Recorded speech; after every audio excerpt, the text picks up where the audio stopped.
Welkom bij Extra Journaal, nieuws uit Curaçao, vers van de pers.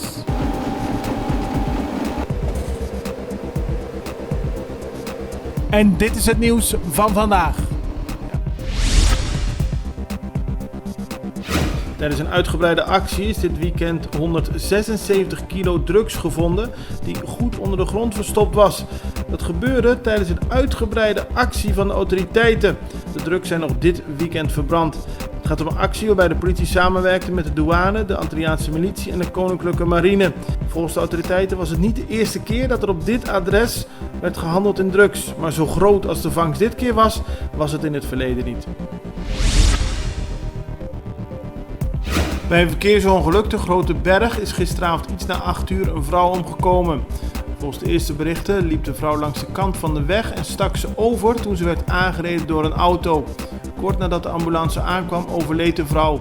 Het ongeluk gebeurde vlak voor Minimarket Grote Berg. De politie onderzoekt wat er precies is gebeurd en maakt later vandaag de naam van het slachtoffer bekend. Hensley Koeiman is niet langer meer politiek leider van regeringspartij MAN. Al meer dan 3 maanden geleden schreef hij een brief aan het partijbestuur met het verzoek akkoord te gaan met zijn vertrek.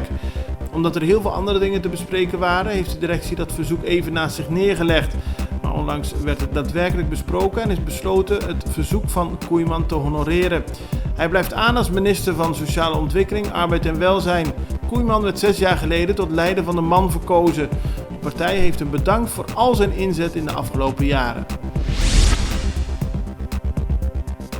Deze week gaan de scholen weer open en dat betekent dat de komende dagen docenten zich gaan voorbereiden op het nieuwe schooljaar.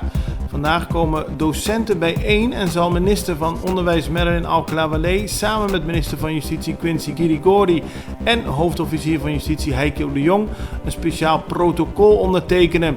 Doel daarvan is het vergroten van de veiligheid rond scholen. Minister Alcalá-Wallee wil ervoor zorgen dat de leerlingen en docenten zich veilig kunnen voelen op school. Op Sint Maarten wil parlementariër Rolando Bryson een parlementaire enquête over Mullet Bay. Dat terrein is momenteel in handen van een van de bedrijven van Hussang Ansari en hij is ook eigenaar van Enya. Volgens de boeken van Enya is het terrein 771 miljoen gulden waard, maar volgens de Centrale Bank van Curaçao en Sint Maarten is de waarde niet meer dan 89 miljoen. Bryson wil meer duidelijkheid en het doel van de parlementaire enquête is volgens hem het terrein teruggeven aan de bevolking van Sint Maarten.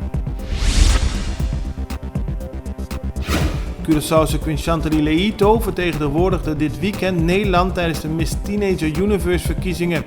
Chanty, zoals ze voor vrienden en bekenden heet, won deze Miss Teenager Universe en het was onverwacht.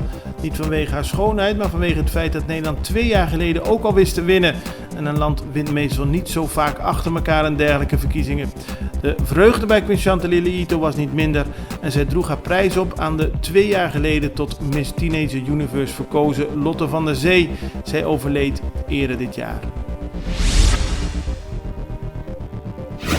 Vesta is de nieuwe kampioen van de FFK Liga MCB 2019. Gisteren wisten ze te winnen van Scherpenheuvel. Het was een spannende wedstrijd. Zowel tijdens de eerste 90 minuten als na de verlenging bleef het 0-0, waardoor het penalties werd. Uiteindelijk wist de keeper van Vesta, Jairzinho Pieter, 3 penalties te stoppen. En op die manier wist hij Vesta tot kampioen te maken van de FFK Liga MCB 2019. Dit was Extra Journaal met nieuws uit Curaçao in het Nederlands elke doordeweekse dag. Tot de volgende keer.